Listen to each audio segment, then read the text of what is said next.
I could say that my mom and dad, they never paid attention to me in the way that I felt I would deserve, so I declared war against the world. Everything's shining. I can't say this is gonna happen for everybody that's clean. Things that I didn't want to do, I had to do. I can't believe we're here right now doing this. This is a big thing, man. And so that's my biggest motivation right now, is just like seeing what I can do like while being sober. Or if I got to do whatever I got to do, like my life's got to change like right now, you know? My name is Andre. Everyone calls me Risky. I am 45 from Orange County. I am the Director of Business Relations for Liftoff Recovery. I sit down with doctors, CEOs, directors of treatment facilities, and I vet them to make sure that their curriculum is up to par, that they provide treatment first and client care at 100% for all of their clients in their treatment facilities, to know that if I can't place somebody in my own facility, that I have an outlet to place them, that they'll be taken care of as well as they would be if they were in my own facility. Tell me a little bit about your childhood growing up. My childhood was extremely dysfunctional. My dad is a crackhead, and I always make this joke, like he's not like one of those like figuratively speaking crackheads. He's like one of those every 90s movie you ever saw with a crackhead in it is my dad. Like the sweatpants with the shorts on top of that and like 3 sweatshirts, and you know what I mean? That's my dad. And my mom is a Italian woman from back east. We don't have problems in our house as long as you shut your fucking mouth. That's basically how it always was, right? And yeah, it was dysfunctional. A lot of fighting, a lot of police, a lot of things thrown around the house. Just pretty chaotic. The funny thing about that is that you never know you live in a dysfunctional home until you go to somebody else's home. And you get to see other people eat dinner at a table, and they ask each other how their days went. And a lot of that stuff wasn't happening in my household. It was just controlled chaos, walking on eggshells all the time. If there was like one memory in your childhood that shaped you in your teenage years, what do you think that exact memory was? The memory that shaped me would have to be the day that my dad came to me and said, I'm leaving. I was about 12, 13 years old. And I remember that he was leaving and he said, I just can't do this anymore. And, you know, when you're 12, 13 years old and you really don't know what this means, but you just know that he doesn't want to be around you anymore. And when he left, he said, you are the man of the house now. And I had no idea what that meant.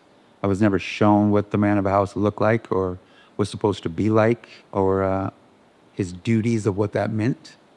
So that definitely changed the whole trajectory of what life looked like after that. Just trying to search for anything that felt stable, that felt real, that felt safe. And generally, you know, whenever you run the streets long enough, you find it exactly in the faces you look for it at. Okay.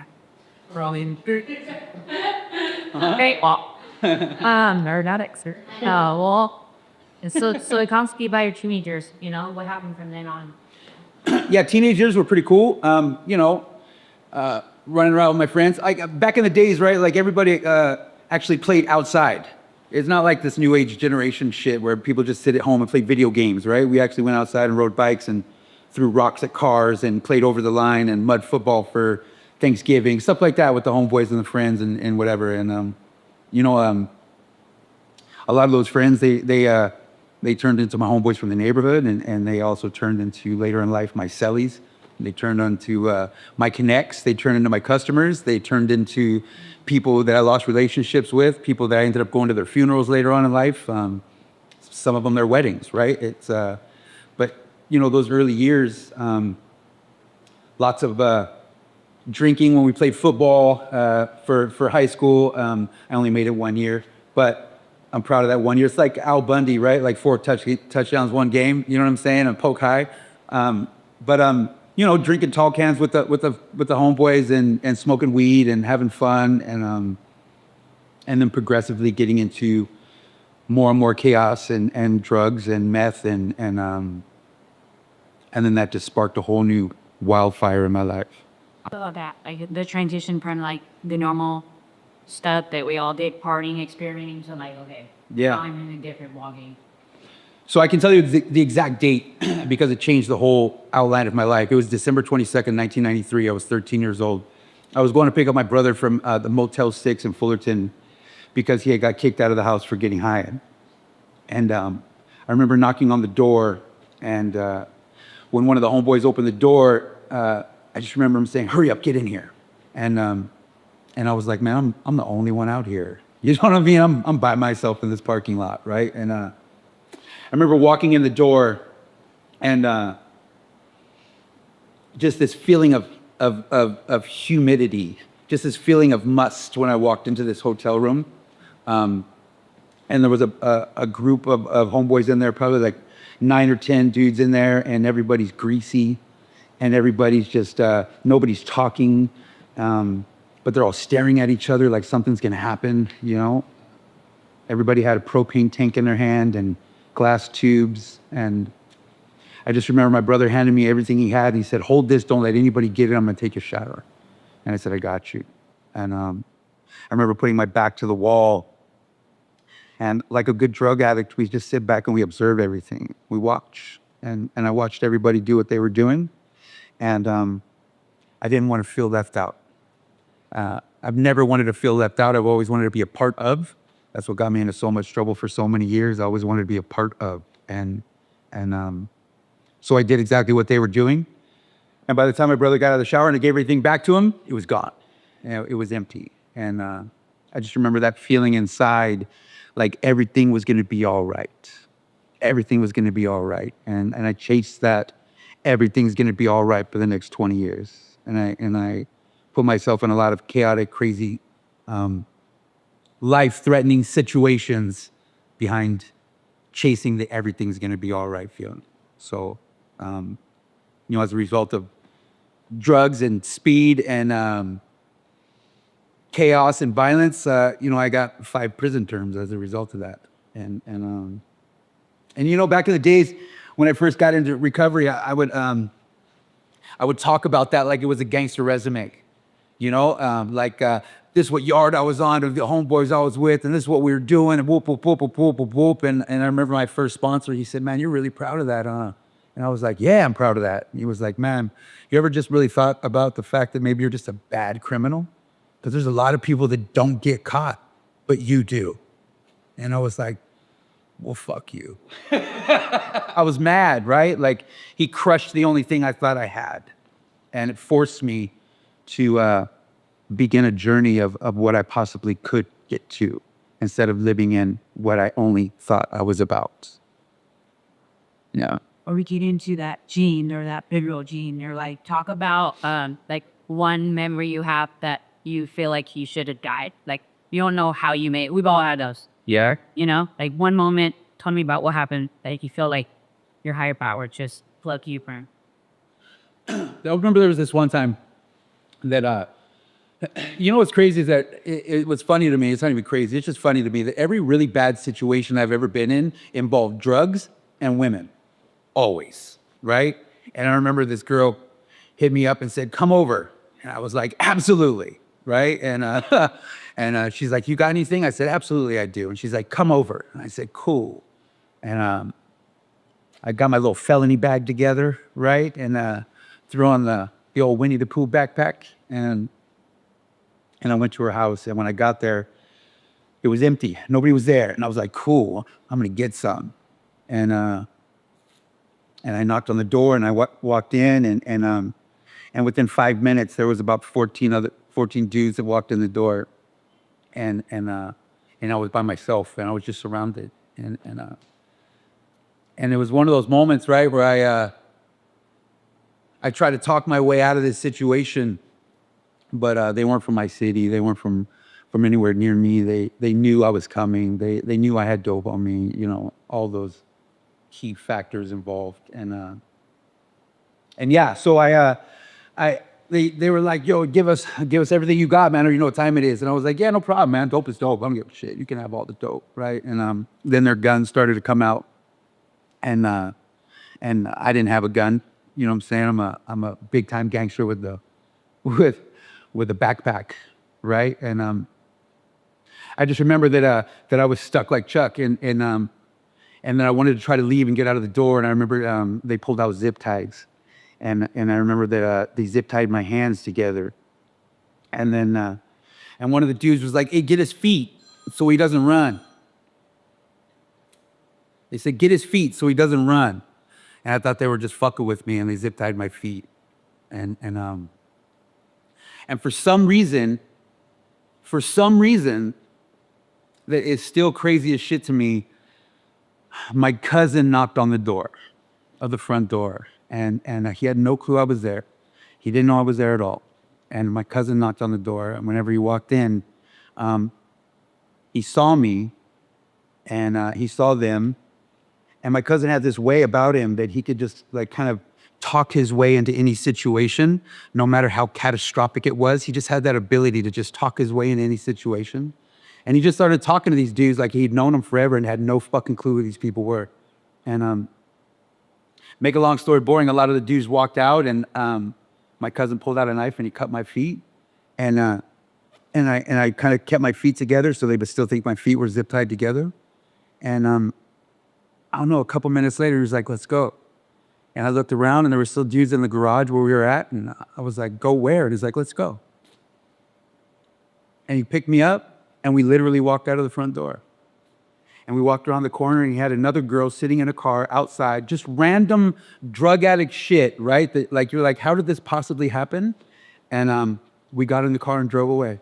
What do you look at that moment as? Do you look at it like God shot or like this? You know, How did you evaluate that? you know, it's weird that like I really talk about that situation, and but I think about it a lot, especially when my cousin got murdered. My cousin got murdered. That cousin, he got murdered in the riverbed in Norwalk, and you know, there's been certain situations that me and my cousin grew up. We were 8 months apart, so we grew up like brothers. And he was the only real brother I had in my life. I had siblings, but they weren't like my brothers, you know. And my cousin was like, he was my ride or die, and we were like, you know, peas and carrots. That's just how we grew up, like Tweedledee and Tweedledum. And for those situations, it was like he just knew where I was gonna be, even if he didn't know where I was gonna be. It's like we were so connected that it was unfathomable that he could just walk into that door and be there with me at that very moment. And if that's not a God shot, I don't know what possibly it could be, right? And but like it's one of those things that it's happened quite a few times with him, both ways, where it's like we're just so connected that we just knew where we were going to be, even though we didn't know we were going to be there. And we walked into the doors and we were there together. Yeah, some really sticky situations we've been into, but we walked out of them together. Yeah. Is your shot right? Like, what were you doing here? Just was I don't know. No, we just got high. Yeah, we just, after we walked out of there, we just went to another place in Norwalk and got high. We never talked about it again. I Yeah. love that. Yeah, my body will dissect it. Are you a pop? Like, Yeah, we never talked about it again. Yeah. And we just kind of had that bond. We just never really brought things up. If it was yesterday, it was yesterday. You know, it's, we had a really, really close relationship. Yeah. wow. What did he pass? 3 years ago now? Yeah, 3 years ago. They 4 years ago. Yeah, 4 years ago. I was a year sober. About to get a year sober when he got murdered. He was I had done a prison term. I got home from doing a prison term. And before I went to prison, he was with me in the trap house. Like he would come and stay with me in the trap house. And when I got that prison term, when I got out, he was still doing the same thing, and he would try to reach out to me, and I was trying to be straight. And I had to tell him, like, I love you, but I got to love you from afar. I just have to, you know, because, like, I value my marriage. I value the things I'm trying to do. I'm trying to grow, and I love you, but I just can't kick it with you. And I think it was like 2 months later, he reached out to me, and he said, hey, I want to get clean. And I'm like, cool, let's run it. And then he went ghost. And then about 4 months later, they found him in the riverbed. I believe he he got stabbed at least like 17 times, and then they caught him on fire, and they burned him in the riverbed. Yeah, they burned him in the riverbed. Yeah, it was like you know, one of those crazy situations, right, where the most extreme thing you could ever possibly think of that could possibly happen happened, and then what, right? It's the then what, and I think I beat myself up a little bit about it, not for not trying, but not trying to force him to come and get clean to the other side, right? But we all know as drug addicts, you can't force anyone to get clean. You can't bring anybody to recovery unless they actually want it. And he just wasn't ready yet. He was close. He was close. He was close.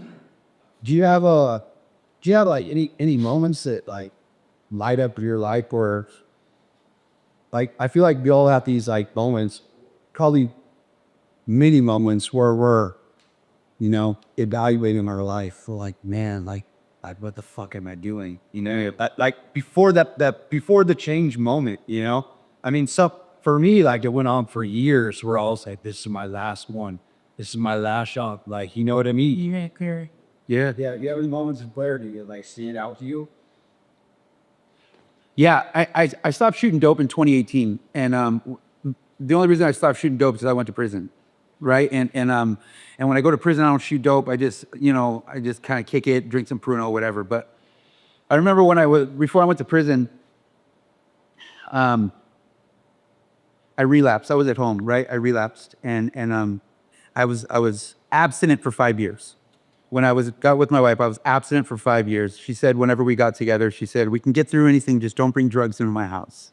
And I was like, no problem, right? And I meant it. You could have hooked me up to a lie detector test. I meant it to my soul. And I was good for like 5 years. And then I went to 7-Eleven one night, and I wanted some cookies. Like, I have a big sweet tooth, and I wanted some cookies. And I got there, and this dude pulls up on a Harley, and you know, I've rode a bike a day or two in my life, and I said, hey, nice bike, because I'm walking by him. He goes, hey, thanks, bro. And I'm walking past him, and he goes, hey, do you need anything? And I turned around and like this, like, what do you got, right? In that midst of the 5 years, though, that I was abstinent, I had accumulated some things that I'd never accumulated before, right? Like I had a car, I had a bank account, I had a job, I had a life, I had a family. I was productive. I paid taxes, right? Like things I had never done before in my life, you know? But I was not spiritually fit. And presented with the question, if I needed anything, I buckled quick. And what's crazy is that whenever I relapsed and we fought about it, they allowed me to get loaded, because I don't blend in when I get loaded. I do speed and I just get weird. And they allowed me to get loaded for a few weeks, hoping that I'd be able to grab my bootstraps and figure it out. And that just wasn't the case.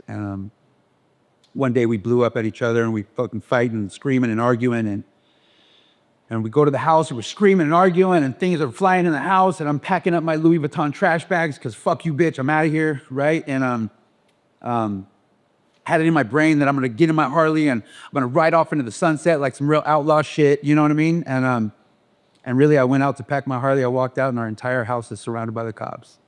Our entire house is surrounded by the cops. They're all the way around my house. And they said, hey, Andre, come here, let me talk to you. And I was like, fuck, they know my name. You know what I'm saying? Like, I haven't been in trouble in this city ever. Like, they know my name. And it turns out that my son was in the house, and he was scared. And he had never heard us scream at each other or argue before. And he didn't know what to do, so he called the cops. And thank God he made that decision to call the cops out of fear, because that was one of those pivotal moments, right? That changed what could have been to what was. And unfortunately, as a result of that, whenever I went to jail and I came out, I was presented with emergency restraining order and emergency divorce papers right away. As soon as I came out the next day, right, I called the bail bondsman. I was out. She hit me with the paperwork. I didn't even know what that meant when somebody said, you have been served. I never knew what that meant, right? But I was served. And so I used at her for the next 2 years. At her, because fuck you. don't you know who I am? And how dare you do this to me mentality. And at the end of those 2 years, I accumulated a crime, bail, crime, transportation, trafficking, and I had 9 confidential informants willing to testify they were scared for their lives, and I was facing 32 years. Yeah, real quick. It happened real quick, and I just went animalistic, and I didn't care about any consequences at all in the midst of those 2 years. Like, I was so broken, and more shame, guilt, and resentful at myself than anyone else. But I couldn't see past that. I could only see, you did this to me. And that was one of those moments for me. And whenever I was in the jail cell and they raided her house, and because one of the informants said that's where I kept my guns and my drugs, SWAT team jumped over fences like a movie and did all that, and once we got past that stuff, man, fighting those cases and stuff was it took some time, When I got released from that prison term and I moved back home with my wife, I didn't want to drink. I didn't want to get loaded and I didn't want to sell dope anymore, but like drinking was like a reward, right? Like, I was 38 years old and I had never been to a bar and said, let me get a double whiskey on the rocks. What? You know how adult that sounds? I had never done that before. And we did that often because I wanted to feel what that felt like. And then I got dope fiend math that's really good in my brain. And I just said, it'd be so much easier if we just bought bottles and went home. Right? So we did that. And then the whiskey turned to vodka and the bottles got bigger and the handles went from glass to plastic and the names on the bottle got more and more Russian, because I didn't give a shit what it tastes like anymore. I'm drinking for effect now, right? And after about a year and a half of continuously drinking a handle a day, I was sick. I was gray, and my side was swollen, and I was pissing blood, and I was throwing up blood, and I was praying that I left at least 2 to 3 fingers of vodka in that handle, so when I tiptoed in the morning before anybody was awake, I could try to stomach that shit down so I could stop shaking in the morning. It was bad, and I told my drinking buddy, my wife, I said, hey, I think I'm going to go to detox. And she said, you should. You have a problem. But she's right there with me drinking the whole time, And then I went to detox. And I went to a really fancy place called College Hospital in Costa Mesa. And I like to dress kind of fresh, man. And whenever they came out, they gave me a hospital gown, 2 of them, so I didn't have to show my dick or my butt. And they gave me these tan socks with the grippies on the bottom. Yeah. And that was my outfit for the entire time that I was in detox. That's what I wore. And I lasted there 3 days, not because I said I wanted to leave, but because the doctor said, put your hand out. And I wasn't shaking, and he said, it's time for you to leave. And I left. And she dropped me off at detox. She picked me up from detox, and she was still drinking when I came home from detox. And she would drink every day, all day. And I would leave the house every day, all day. And I would make sure I was gone so I didn't have to be around her drinking, because I didn't want to feel the way I felt before I walked into that detox. And I knew that if I kept drinking, I was going to die, right? Like, I know I'm a selfish human being, but I don't want to die. That's just what it comes down to. We're fucking selfish, but I don't want to die. So when I got home and I came back, I would go to meetings, multiple meetings every single day. Like, every single day I would go to meetings, and she would be at home working remote because, COVID, right? And she'd be at the computer drinking vodka out of a coffee cup on Zoom calls, and I would leave the house because, like, I'd walk into my house and the smell of vodka would hit me in the back of the jaws, and it would make my mouth water, and I just couldn't be around her. But at no point in time ever did I say, hey, I'm sober now, so we all are sober now, right? I never did that because it's not my job to tell somebody else how to live their life. So I was taught early on, you can't save your face and your ass at the same time, so go figure it out. So I did, and I got a sponsor and started working some stats and getting in the mix and trying to just work on myself and some growth. So like those pivotal moments that you're asked about, it's like I've had a lot of opportunity to be able to better myself and I shit on it. And I've had a lot of time to be able to look at the what could have beens, and they generally were drastically fucked up because I put myself in some really bad situations. And when I realized that God had opened up so many doors for me that I didn't walk through, I never wanted to make that happen again. So any door that's ever opened to me, it's like my responsibility and honor to be able to walk through that, knowing it was open for a reason. Right. Yeah. So, where did I am? But yeah. So life now is pretty solid, right? Like I got 5 years sober now, and my sobriety date is 2/12/21. My wife got sober 29 days after me. Let me rephrase that. My wife got abstinent 29 days after me, and she went cold turkey for like 4.5 months. And I thought I was going to kill her every day, because if you have a raging drunk that goes from drinking to not drinking, you'd almost rather them drinking, right? Because they're just fucking mean. They're miserable, right?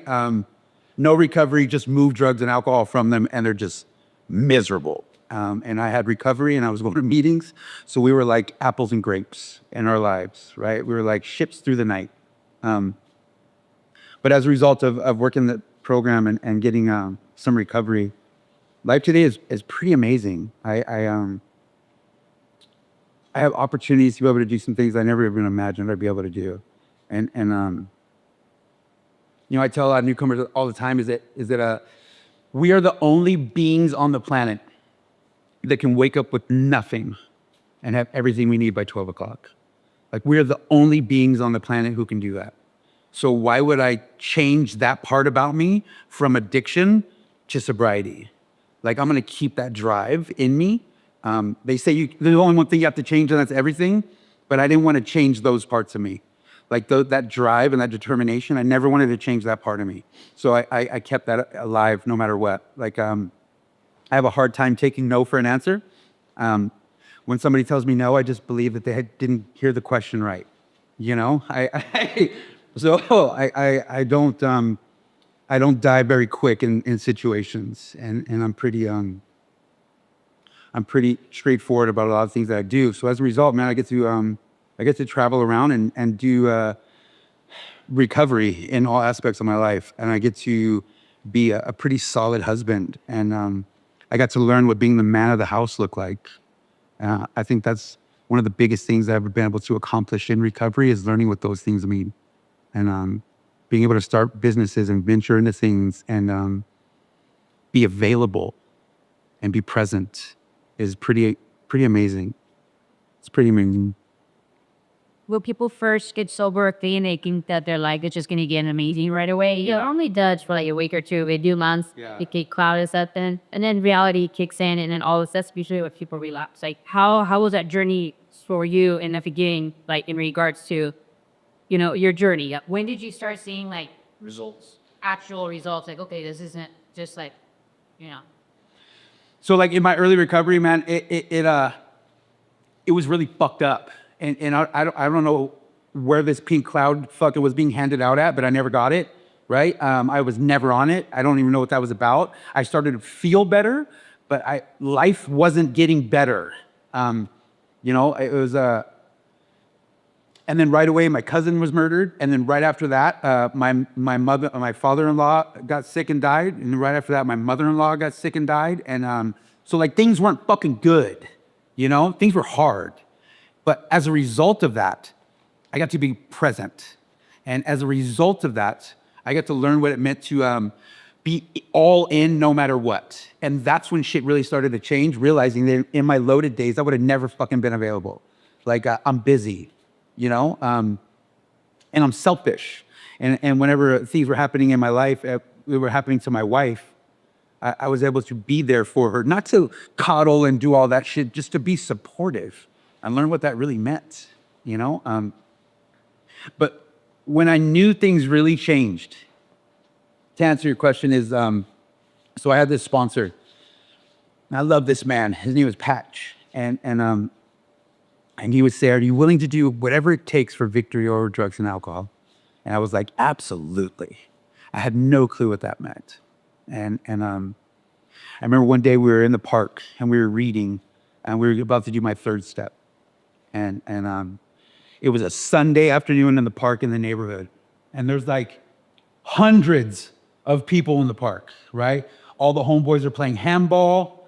They're blasting funk music. We're in the hood, right? Like we're in the hood. People are barbecuing. It's crazy. It's active on a Sunday. And he said, are you willing to do whatever it takes for victory over drugs and alcohol? And I said, absolutely. He's like, cool, let's go. And I said, where are we going? He said, come on. I was like, well, what are we doing? And he's like, we're going to get on our knees over here in the grass and we're going to hold hands and we're going to pray. And I was like, you got me buffed up. I'm not doing that. I'm not doing that. Like, you see how many people are watching us? Like, I'm not doing that, right? And he's like, well, you told me you would do anything for victory over drugs and alcohol. If you're not really willing to do whatever it takes, then we're wasting both of our time. And I was like, I got it. And it was instantly like, I knew exactly what he meant. Am I willing to do whatever it takes? Like swallow my pride, put the ego to the side, and be focused on what this life could possibly be. And I got on my knees in that park with that man and held his hand and said the third step prayer. That was the moment that changed the rest of my recovery. That was the moment to let me realize that it ain't about me. Like, And did you know it right away? it's right away. Like, as I got on my knees, right away. As I'm fucking holding this dorky white dude's fucking hands in the middle of the park in the hood, right? And everybody's like, what the fuck is going on, right? Like, I felt like I was the center of attention. Nobody gave a shit about me. Nobody was really paying attention to me. But I felt like I was so important that everybody's gonna stop their Sunday to watch me hold hands with this man and pray with him. And I knew instant that I was gonna change the rest of my recovery. Yeah, that I could actually learn to swallow my pride and put the ego to the side. Take off the mask of what I think I need you to view me as and just be the person I want to be. That's what a beautiful moment. Yeah. Like, it really is. Yeah. No. I mean, once we knock down those walls and like we just stop giving a fuck about that everything else that we thought we should have been or who we thought we were. Yeah. It's like our eyes are open, and I always tell everyone, like, once your eyes are open, like, you can't unsee, like, you know, how fucking lost you were. You know what I mean? And just the reality of like our world was that small, and it's like now we can actually like view the world how we're supposed to. I just didn't think I ever realized how much in fear of everything I was. Like I thought I was with the business. I was just scared. You know, like I thought I was so with the business that I got that dude. No, you got him because you were scared he was gonna get you. You know, it wasn't about like anything other than fear, running on 100 forms of fear and self-delusion. And I never knew that was a real thing until I started putting in the work. I was scared of everything. Broken and scared leads to a lot of fucked up shit. You could give yourself some advice, like yourself, the type of like, say you met yourself and somebody else, what would you feel? You know how many me's I meet in other people that I meet all the time? And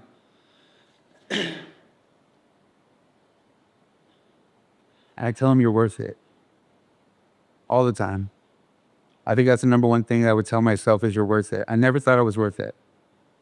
I never was made to believe I could be better, greater than I ever had been. And misery loves company.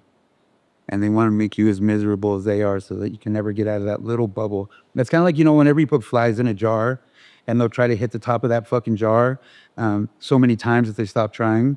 And then you take the cap of the jar off and they don't even try anymore. Like, that's kind of like one of those things of how it felt.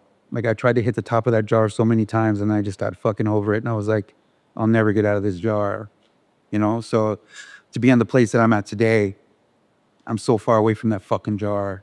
And I always want to show people that if you just give yourself a little bit of grace and a little bit of credit, like you can go and do whatever the fuck you want. That's the beautiful thing about recovery, right? Is I can be whatever the fuck I want to be.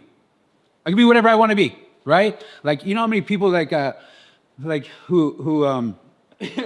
say it all the time. You get sober and you get a dental plan, right? You get all your teeth back from smoking meth, right? And then and then most women want to become like nurses, you know, and then the men are like, well, I'm gonna open up a business and I'm gonna do that and I'm gonna do this, and like we can do whatever the fuck we want. We just have never been shown that it was possible. And whenever we get that little opportunity and that little glimpse of somebody who actually believes in us more than we believe in ourselves, and they make us believe, that's the beautiful thing about recovery. I have a question. Before I got my last one's second class. A lot of guys have a hard time, especially in our men's house, like opening up to another man. Like the relationship with your sponsor is very hard for them to grasp. How can they meet somebody that, like, a person have to be better than me? Does that person have to be harder than me? I feel like that's the break you could, like a gap you could bridge, you know, when our guy. What would you say to like encourage people to actually get a sponsor, and what is that, you know? What does that look like? You know, it's funny whenever people see me or they hear me share or speak at a event or something like that, they're like, man, I would really want Risky to be my sponsor. He would keep me sober. That's so far from the truth. I am not God. Whenever I picked my sponsor and then my next sponsor and then my next sponsor, I wanted to pick my first sponsor. I picked him because he was absolutely the polar opposite of me. In every fucking way, he was the polar opposite of me. I didn't want to have a fucking gangster sponsor. I didn't want some dude who's been on the yard, who could relate. No. I wanted a dude who's never walked in my shoes, who could show me how to walk in shoes I've never walked in before. That's what I wanted for myself. And he was a fucking dork. He was a dorky ass white boy, right? But he had 3 qualities about him. And I say this all the time that I envied and I needed to learn how to do. 1, he drove a Cadillac. I had never sat in a Cadillac before. This is honest truth. 2, he had a beautiful home and he had the same job for over 20 years. I had never known how to do that. And 3, he had a beautiful girlfriend and he never called her bitch.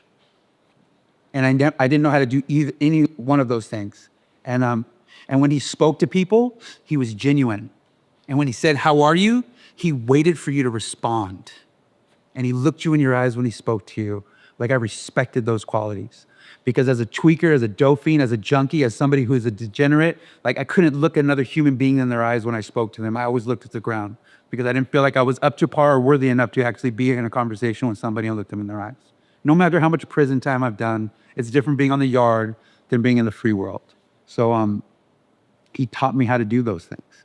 And I owe that man so much. And the patience that he had with me and the grace that he gave me and the way he explained the big book to me. There's no, I don't know, man. For me, sponsorship was one of those things where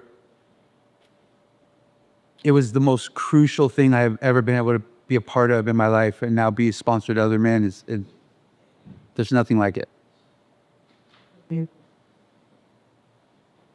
That's something else? Yeah. Are you allowed to say that you're from a club? I won't. Yeah. Yes. Yeah, I won't. Here. No, I keep it separate. Yeah. Oh, is there any messages that we have for like anyone who's still struggling out there right now? I don't know. Messages for people who are out there loaded is always kind of weird, right? Like, because no matter how heartfelt the message could be to somebody who's out there getting loaded, they don't give a fuck right now. And it takes a minute for the fog to clear before they actually be able to understand the message that you're trying to deliver to them. And I think one of the things that I wish I would have realized when I was getting loaded rather than getting to know when I got sober is that I found out what the true meaning of unconditional love means in recovery. And I never knew what that meant in my addiction. And everything in my addiction was always conditional. And there's people around me today that have done for me things that I never knew human beings were available to do for another human being without anything in return, just to be there for another person. And the people that you think are around you and solid and have your back don't really give 2 fucks about you out there in the streets. And you know, if you're on the fence about wanting to get clean and you're in fear or you think this shit's fucking lame, in the beginning it is fucking lame. It is some Hallmark shit, right? Like I got here, I didn't want to fucking hold your hand, and I didn't want to pray with you, and I didn't want to give you my number, and I didn't want you to call me because then I'm responsible to answer the phone. I felt obligated to be your friend, right? I didn't want any of that shit.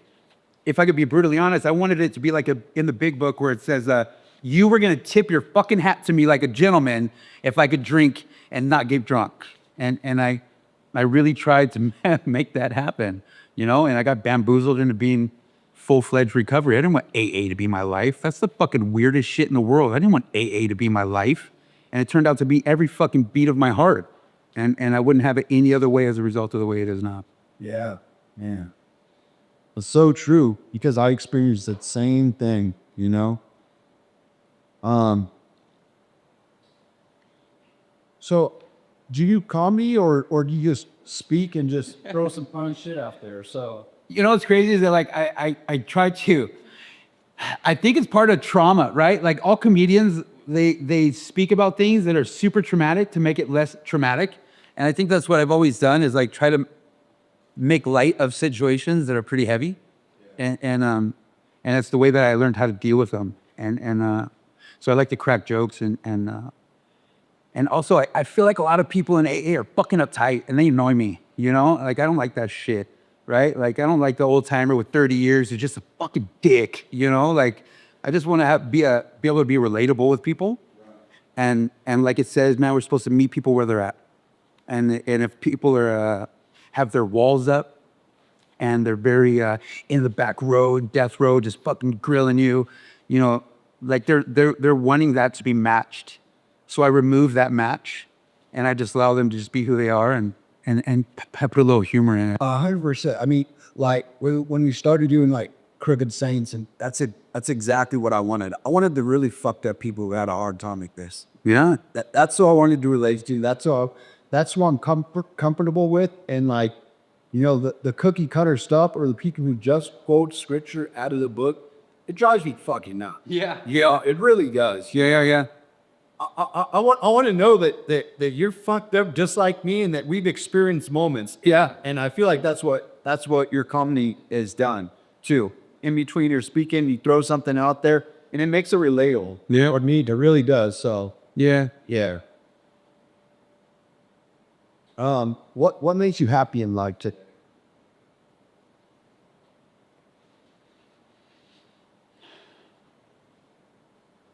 There's a lot of things that make me happy today. I couldn't even pinpoint to be one of them. My dogs make me happy. My relationship makes me happy. My friends, I have friends today, right? I have people actually give a shit about me. That makes me happy. I have a community of people that care about me, and you know, I think happiness. I think the search for happiness to me is a facade. And I never want to have to search for happiness. If I'm being truthful, I'm on the hunt for peace. And the happiness comes with the peace for me. And that's really how I kind of view things. Like I tell my wife all the time, and some people think it's fucked up when I say it, but I don't really care. I tell my wife, if I am your source of happiness, you are fucked. You're fucked. Because there's no possible way that I could be your only source of happiness. If I'm the only thing that makes you happy, I've already lost. Right? And I don't want to be the source of somebody's happiness or even my own, but I like to search for the peace. And the peace will bring whatever it can open up to be happy in my life. I just want to search for the peace. Yeah, after spending so many years in jail and prison and on the streets and addiction and shooting dope and running amok and trap houses and fucking hood rats and whatever else goes with it, man, I just want to have peace today. You know, whenever I lay my head on my pillow and my hamster's not running, like that means more to me today than anything ever could possibly mean. I could say that my mom and dad, they never paid attention to me in the way that I felt I would deserve, so I declared war against the world.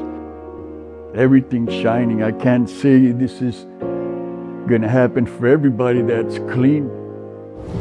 Things that I didn't want to do, I had to do. I can't believe we're here right now doing this. This is a big thing, man. And so that's my biggest motivation right now is just like seeing what I can do like while being sober. Or if I got to do whatever I got to do, like my life's got to change like right now, you know?